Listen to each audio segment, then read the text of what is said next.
이사야 1장 19절 말씀 우리 다같이 읽으시겠습니다. 너희가 즐겨 순종하면 땅의 아름다운 소산을 먹을 것이요. 아멘. 오늘은 하나님께서 내게 가르쳐 주신 형통의 계시라는 제목으로 케네스 해기 목사님 책에 있는 내용을 나누겠습니다. 동부 텍사스에서 집회를 열고 있을 때 나는 주님께 나의 재정적인 문제들을 가지고 나갔습니다. 나는 부분 금식을 하면서 매일 오후 몇 시간씩 기도하며 시간을 보냈습니다. 나는 여러분께 말하듯이 주님께 말했습니다. 그분은 우리가 어떻게 말하든지 들으시기 때문입니다. 괜히 점잖 뺄 필요는 없습니다. 셋째 날 나는 다시 모든 통계 자료를 앞에 두고 말했습니다. 주님, 제가 예전 교회에 그대로 있었으면 얼마나 더 잘 살았을지 보이십니까? 저는 어떻게든 거기 계속 있고 싶었습니다. 나는 이사야 1장 19절에 너희가 즐겨 순종하면 땅의 아름다운 소산을 먹을 것이요 라는 성경 구절을 붙잡았고 또다시 그것을 하나님께 인용했습니다. 나는 내가 목회할 때보다 $1200나 적게 벌었다는 것을 하나님께 다시 생각나게 해드렸습니다. 또 옷은 달았고 차도 없이 걸어 다닌 것도 생각나게 해드렸습니다. 나는 계속해서 말했습니다. 주님, 당신께서 여기 당신의 말씀에서 너희가 즐겨 순종하면 땅의 아름다운 소산을 먹을 것이요 라고 말씀하셨는데 저는 땅의 소산을 전혀 못 먹고 있습니다. 제 아이들은 제대로 입지도 못하고 제대로 먹지도 못합니다. 우리는 집도 제대로 없습니다. 물론 당신은 결코 변하지 않으시므로 하나님께 문제가 있는 것은 아닙니다. 그렇다면 어디에 문제가 있는 것입니까? 주님의 세미한 음성이 나의 가장 깊은 존재인 나의 영에 말씀하셨습니다. 우선 내가 내게 계속 인용하는 그 구절은 너희가 즐겨 순종하면 땅의 아름다운 소산을 먹을 것이요 라고 말한다. 내가 땅의 소산을 먹지 못하는 이유는 내가 자격이 되지 않기 때문이다. 너는 순종했다. 하지만 즐겨 기꺼이 하지는 않았다. 그래서 너는 땅의 소산을 먹을 자격이 안 되는 것이다. 기꺼이 하는데 긴 시간이 필요하다고 말하지 마십시오. 내가 더 잘 압니다. 나는 내면에서 약간의 조정을 하고 나서 10초 내에 기꺼이 하는 상태가 되었습니다. 나는 말했습니다. 이제 저는 기꺼이 하고자 합니다. 저는 제가 기꺼이 한다는 걸 압니다. 당신께서도 제가 기꺼이 한다는 걸 아십니다. 마귀도 제가 기꺼이 한다는 걸 압니다. 이제 준비됐습니다. 제가 부족한 건 오직 기꺼이 하는 부분이라고 하셨으니 이제 저는 땅의 소산을 먹을 준비가 됐습니다. 그래 주님께서 말씀하셨습니다. 내가 준비된 걸 알겠다. 그런 다음 주님께서는 이렇게 말씀하셨습니다. 너의 문제는 내가 설교한 대로 내가 행하지 않는 것이다. 나는 하나님께 한 방 세게 주먹으로 배를 맞은 기분이었습니다. 나는 배를 부여잡았습니다. 누군가 주먹으로 아랫배를 친 것처럼 너무나 아팠습니다. 나는 항의했습니다. 주님 왜 그러십니까? 저는 제가 설교한 대로 행합니다. 제가 설교한 대로 안 한다니 무슨 말씀이십니까? 너의 문제는 믿음에 대해서 설교하면서도 믿음을 실천하지 않는다는 것이다. 그분께서 대답하셨습니다. 나는 스스로 변호했습니다. 아닙니다. 주님, 제가 그렇다는 것을 아시잖아요. 치유받은 이후로 그동안 저는 정말 한 번도 아픈 적이 없었습니다. 저는 항상 치유를 받았고 제 아이들도 항상 치유를 받았습니다. 맞다. 그분께서 말씀하셨습니다. 너는 치유에 대해서는 믿음을 실천하고 있고 그건 칭찬할 만하다. 그러나 너는 단지 치유와 구원과 성령 침례에만 믿음을 사용하고 있다. 너의 믿음은 거기까지다. 그렇지만 믿음은 모든 영역과 모든 분야에서 동일한 것이다. 믿음은 모든 영역과 모든 분야에서 동일하게 역사한다. 치유나 성령 침례나 구원에 대한 믿음이 역사하는 것처럼 재정에 대한 믿음도 역사한다. 믿음은 다른 영역들에서와 마찬가지로 재정 분야에서도 동일하다. 주님은 계속 말씀하셨습니다. 만약 내 몸에 치유가 필요하다면 너는 믿음으로 주장하고 나가서 내가 치유되었다고 공공연하게 알릴 것이다. 너는 그렇게 해왔다. 때로는 심지어 내가 설교하는 중에 증상이 사라지기도 했다. 이제 너도 알다시피 너는 재정에 대해서도 같은 일을 해야만 한다. 알겠습니다, 주님. 그렇게 하겠습니다. 나는 내가 재정 분야에서는 믿음을 전혀 실행하지 않고 있음을 발견했습니다. 우리는 우리가 재정 분야에서 믿음을 실행할 수 있다는 것을 몰랐기 때문에 행하지 않고 지냈습니다. 우리는 고군분투했습니다. 우리는 겨우 버텼습니다. 3장 태초로 돌아가라. 당신이 실제로 알고 있는 지식 이상으로 믿을 수 없습니다. 주님께서 말씀하셨습니다. 나는 너의 신학을 조금 바로잡아야만 하겠다. 나는 종교적인 교리들만을 배워왔고 무의식 중에 이 세상의 물질을 갖는 것은 잘못된 일일지 모른다는 생각을 여전히 갖고 있었습니다. 그래서 주님께서 내게 이렇게 말씀하셨습니다. 시작의 책으로 돌아가라. 나는 그분이 창세기를 말씀하신다는 것을 알았습니다. 그분이 말씀하셨습니다. 너는 내가 세계와 그 중에 충만한 것을 만든 것을 알고 있지? 네. 내가 나의 사람 아담을 만든 것도 알고 있지? 네. 시편 50편에서 살림의 짐승들과 무산의 가축이 다 내 것이라고 말하는 것도 알고 있지? 네. 구약에서 은도, 금도 주의 것이라고 말하는 것을 알고 있지? 네, 알고 있습니다. 그분이 말씀하셨습니다. 내가 창조주이고 모든 것을 만들었으므로 다 내 것이다. 그런데 나는 그 모든 것을 나의 사람 아담에게 넘겨 주었다. 나는 아담아, 내 손으로 지은 모든 것에 대한 통치권을 너에게 주노라 라고 말했다. 이는 아담이 무산의 가축에 대한 통치권을 가졌다는 뜻이다. 그는 이 세상과 그 중에 충만한 것들에 대한 통치권을 가졌다. 그는 은과 금에 대한 통치권을 가졌다. 주님께서 말씀하셨습니다. 내가 누구를 위해서 무산의 가축을 만들었겠느냐? 내가 누구를 위해서 이 세상과 그 중에 충만한 것들을 만들었겠느냐? 내가 누구를 위해서 은과 금을 만들었겠느냐? 마귀와 그의 졸개들을 위해서였겠느냐? 아니다. 나는 바로 나의 사람 아담을 위한 것이다. 그러나 사탄이 나타나서 아담이 대반역을 저지름으로써 마귀에게 넘겨버렸다. 나는 이렇게 설교하는 것을 한 번도 듣지 못했습니다. 1950년 1월 당시에 이것은 나에게 완전히 새로운 계시였습니다. 주님께서 계속 말씀하셨습니다. 아담이 원래 이 세상의 신이었다. 그는 이 세상을 다스리고 통치했다. 그것이 내가 계획한 바였다. 그러나 아담이 사탄에게 통치권을 넘겨버려서 고린도 후서 4장 4절에서 말하는 바와 같이 사탄이 이 세상의 신이 되었다. 그러나 그는 처음부터 세상의 신이 아니었다. 주님께서 말씀하셨습니다. 이제 세상에서는 나이트클럽과 카바레와 술집, 극장을 짓고 네온 사인을 전면에 내걸고 단장할 수 있다.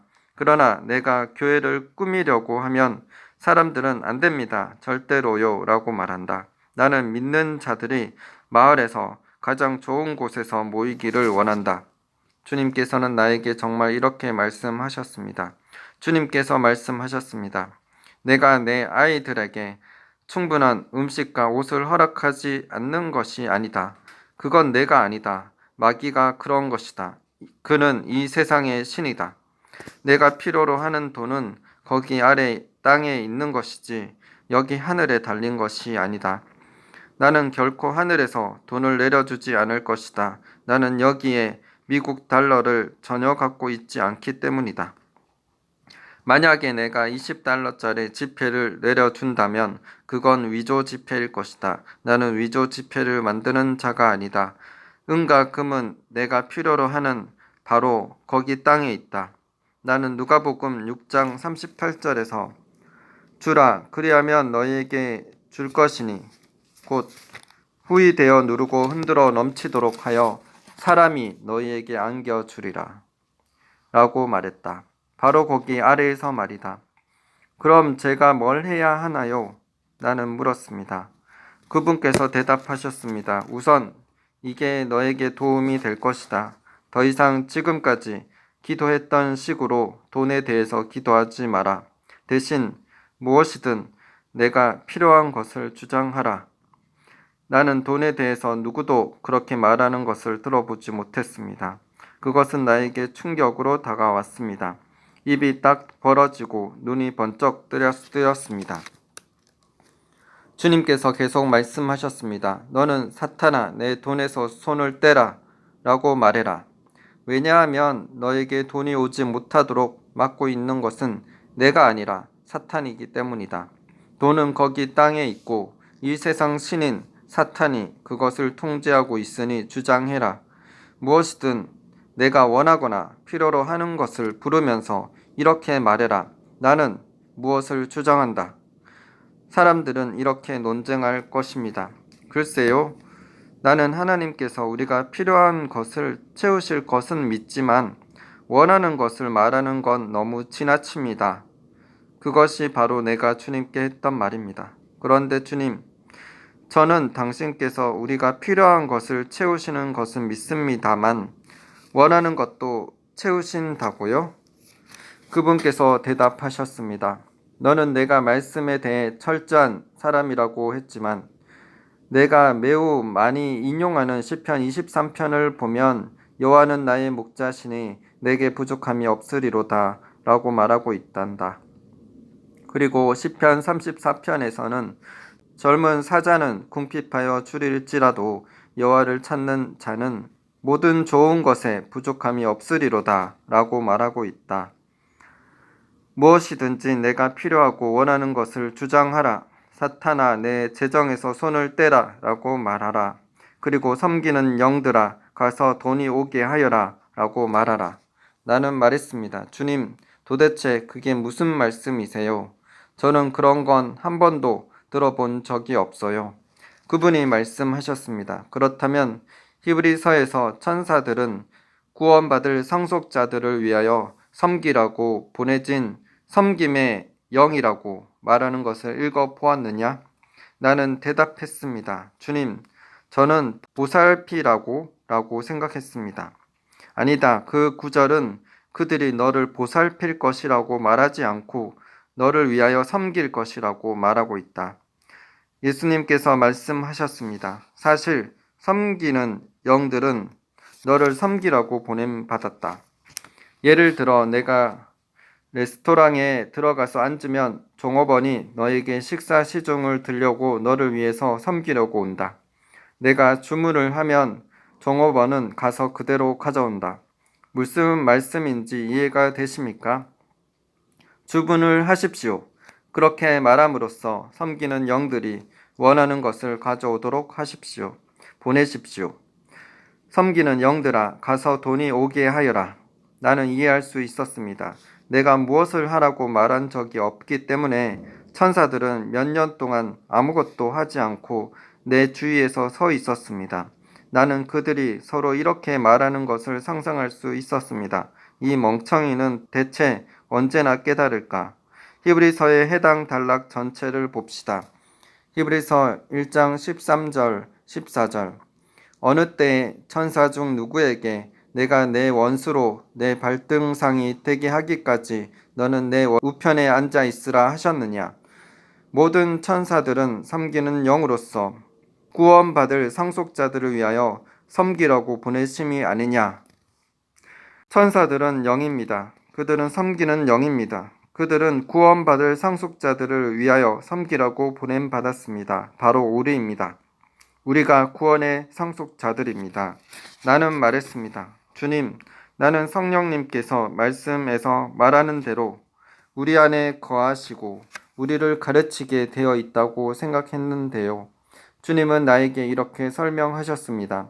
마귀, 즉 사탄은 혼자 마귀의 일을 다 하지 않는다. 그들은 군대의 지휘관과 같다. 귀신들과 악한 영들이 이 땅에서 그의 일을 한다. 그들은 사람에게 영향을 준다. 그들은 사람들에게 말을 한다. 그들은 사람들이 훔치고 간음하고 그 외 모든 잘못을 저지르게 하려고 한다. 물론 성령도 너에게 영향을 주고 있다. 그러나 선한 영인 천사도 이 땅에 있다. 만약 내가 그들에게 돈이 오게 하라고 말하면 그들은 가서 선한 일을 위하여 사람들에게 영향을 미칠 것이다. 악령들이 악한 일을 위하여 사람들에게 영향을 미치는 것처럼 말이다. 그리고 주님께서는 내가 일단 필요한 것을 주장했으면 그것으로 끝나야 한다고 가르치셨습니다. 나는 기도하거나 그 밖에 다른 것들을 하지 않았습니다. 만약 상황에 대해서 생각이 났다면 나는 오직 믿음 안에 머물면서 하나님 감사합니다. 잘 되고 있습니다. 라고 말했을 것입니다. 4장 밑바닥에서부터 올라가기. 나는 결코 잊지 않을 것입니다. 주님께서는 이 모든 것들을 내가 기도하던 사택 침실에서 말씀하셨습니다. 당신이 하나님으로부터 계시를 받으면 그것을 설교하거나 가르치기 전에 먼저 증명해 보아야 합니다. 하나님의 말씀과 경험을 통해 증명해 보기 전에는 공표하지 마십시오. 저도 재정에 대한 이 논쟁적인 계시에 관해서 그렇게 했습니다. 나는 사택을 나와 교회로 갔습니다. 무릎이 정말 후들거렸습니다. 나는 이것이 역사할지 안 할지 확실히 몰랐습니다. 이는 나에게 완전히 새로운 것이었습니다. 나는 누구도 이렇게 말하는 것을 듣지 못했지만 이를 뒷받침하는 성경 구절이 있었으므로 알 수 있었습니다. 나는 빈 교회의 강단에 서서 70명 정도의 작은 무리를 그려보았습니다. 두렵고 떨리는 마음으로 나는 이렇게 소리내어 말했습니다. 나는 이번 주 내로 $150를 주장한다. 그리고 조금 담대해져서 말했습니다. 사탄아, 내 돈에서 손을 떼라. 그리고 나는 거기 있는 모든 섬김의 영을 볼 수 있다고 상상하며 말했습니다. 섬김의 영들아, 가서 돈이 오게 하여라. 이렇게 믿고 선언했으면 다 해결된 것이라는 것을 알 만큼 믿음에 대해서는 알고 있었습니다.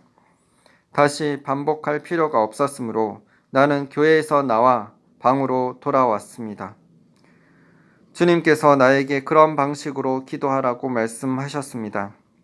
나는 그 주에 $150를 주장했습니다. 가족이 집에서 쓰고 내가 이동하는 데 쓰는 필수품에 예산을 내보았더니 $150였기 때문입니다. 겨우 먹고 살 돈이었습니다. 나는 그 액수에 나를 위한 음료수 한 병이나 껌 하나의 돈도 여유를 두지 않았습니다. 나는 쌀독 바닥을 긁는 정도가 아니라 그 밑에 있었습니다. 내 머리 꼭대기 위에 바닥이 있었습니다. 당신은 다른 무엇보다 재정 분야에서 가장 문제가 많음을 인지한 적이 있습니까? 마귀는 이 분야에서 더 많은 영향력을 가지고 있기 때문에 이 분야에서 더 강하게 싸울 것입니다. 돈은 이 세상에 속한 것이고 그는 이 세상의 신이기 때문입니다.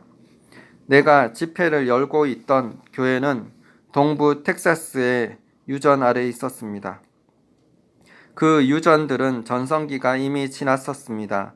13개월 전에 내가 아직 마지막 교회를 담임하고 있었을 때 그곳에서 설교한 적이 있었는데 그들은 2주에 $114를 살해했습니다. 그들은 그것이 크다고 생각했습니다.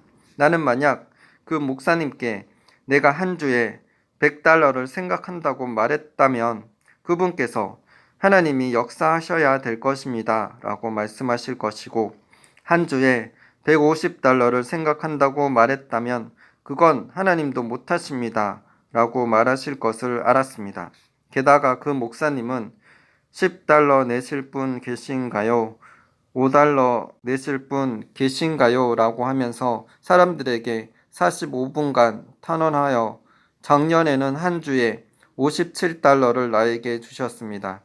그날 나는 이렇게 말했습니다. 목사님, 저에게 줄 돈을 더 거두려고 애쓰지 마세요. 헌금함을 돌리면서 핵임 형제님을 위한 헌금입니다 라고만 말씀하세요. 할 수 있는 한 최대로 말을 줄이세요. 글쎄요, 핵인 형제님, 그렇게 헌금을 작정하도록 하는 것이 우리의 간섭입니다. 그가 강변했습니다. 오순절 교회들은 간섭을 바꾸지 않습니다. 그들은 간섭을 바꾸느니 예수님을 포기할 것입니다. 내가 말했습니다. 헌금 작정을 하지는 마십시오. 그냥 헌금함을 돌려주세요. 그렇지만 핵인 형제님, 그러면 아무것도 못 받으실 것입니다. 단 한 푼도 못 받으실 것입니다. 내가 대답했습니다. 단 한 푼을 받더라도 저는 절대 불평하지 않겠습니다. 그 한 푼을 달랑 들고 가면서 제가 실수했다는 것을 깨닫게 되겠지요. 제가 뭔가 증명하고 싶은 게 있어서 그럽니다. 그냥 제 말대로 해주세요. 나는 그 계시를 그 주의 중반쯤에 깨달았었습니다. 집회가 잘 되고 있었기에 그 목사님은 금요일에 나에게 더 있어 달라고 청하셨습니다. 그러나 나는 엘라베마의 다른 집회에 가야 해서 그 다음 주 수요일 저녁까지만 머물 수 있었습니다. 나는 주님께 다시 가서 150달러에서 200달러로 바꾸어 요청했습니다. 수요일 밤 예배가 끝난 후 목사님은 나에게 240달러를 건네주었습니다. 그가 말했습니다. 제가 본 중 최고입니다.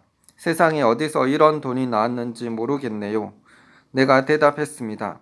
저는 전부 이해할 수 있습니다. 나는 다음 집회에서 이 계시를 다시 시험해 보면서 한 주에 150달러를 주장했습니다. 아침 경배 예배에 목사님과 목사님 가족과 나까지 45명이 있었습니다. 3주가 지난 후 나는 750달러에 더하여 내가 구입한 중고차에 맞는 새 타이어 세트도 받았습니다. 그때부터 나는 더 큰 도시의 교회로 갈 수 있음에도 일부러 작은 마을의 교회들로 갔습니다. 나는 많은 돈을 받았고 그들은 놀라곤 했습니다. 하나님의 말씀은 역사했습니다. 1950년 당시에는 150달러를 구하는 것이 내 믿음의 전부였습니다. 그러나 지난 30년간 하나님의 말씀으로 나의 믿음을 먹이고 그대로 실행하면서 이제는 예전에 150달러를 믿었던 것처럼 쉽게 100만 달러에 대한 믿음을 가질 수 있습니다. 당신의 믿음은 성장할 수 있습니다. 당신이 필요로 하는 것으로부터 믿음으로 행하십시오. 그러나 처음부터 터무니없이 큰 것을 구하지는 마십시오. 기억하십시오. 당신이 필요한 것과 원하는 것이 당신에게 오지 못하도록 하는 것은 하나님이 아닙니다. 아멘. 기도하겠습니다. 하나님 아버지, 마태복음 6장 33절에 너희는 먼저 그의 나라와 그의 의를 구하라. 그리하면 이 모든 것을 너에게 더하시리라 라고 말씀하셨습니다. 이사야 1장 19절에 너희가 즐겨 순종하면 이 모든 아름다운 것들을 가시를 먹을 것이라고 말씀하셨습니다. 주님, 우리가 재물을 의지하지 말고 정함이 없는 재물에 소망을 두지 말고 오직 우리에게 모든 것을 후히 주사 넘치게 하시는 하나님께 우리의 소망을 두게 하여 주시옵소서. 그래서 선한 사업을 많이 하고 나누어 주기를 좋아하며 그렇게 넉넉히 서로에게 나누어 주는 삶을 살게 하여 주시옵소서. 주님, 그래서 우리를 통해서 하나님 나라가 확장되기를 원합니다. 우리가 더욱더 믿음으로 하나님을 기쁘시게 하는 자가 되게 하여 주시옵소서. 믿음으로 이 세상을 이기며 모든 분야에서 믿음으로 승리하며 풍성한 삶을 살게 하시옵소서. 그래서 사탄의 모든 어둠의 것들을 우리가 파하고 하나님의 나라를 이 땅 가운데 실현시킬 수 있도록 우리의 믿음이 증가되게 하여 주시옵소서. 더욱 견고한 믿음을 가지게 하여 주시옵소서. 크게 성장하는 믿음을 가지게 하여 주시옵소서. 그래서 믿음으로 하나님을 기쁘시게 하는 삶 살게 하여 주시옵소서. 우리의 재정도 하나님께 속했습니다. 은과 금도 하나님께 속했습니다. 우리가 하나님께 즐겨 순종하고 하나님 나를 구한다면 우리의 필요한 것들뿐만 아니라 우리가 구하거나 기대하는 것에 넘치도록 능히 하실 하나님께 구하여 하나님께서 주실 수 있고 또한 하나님 나라를 위해서 확장하며 청지기로 사용케 하시옵소서. 주님을 찬양합니다. 영혼들이 주께로 돌아오고 하나님 나라가 더욱 확장되기를 소망하며 감사드리며 예수 그리스도 이름으로 기도드립니다. 아멘.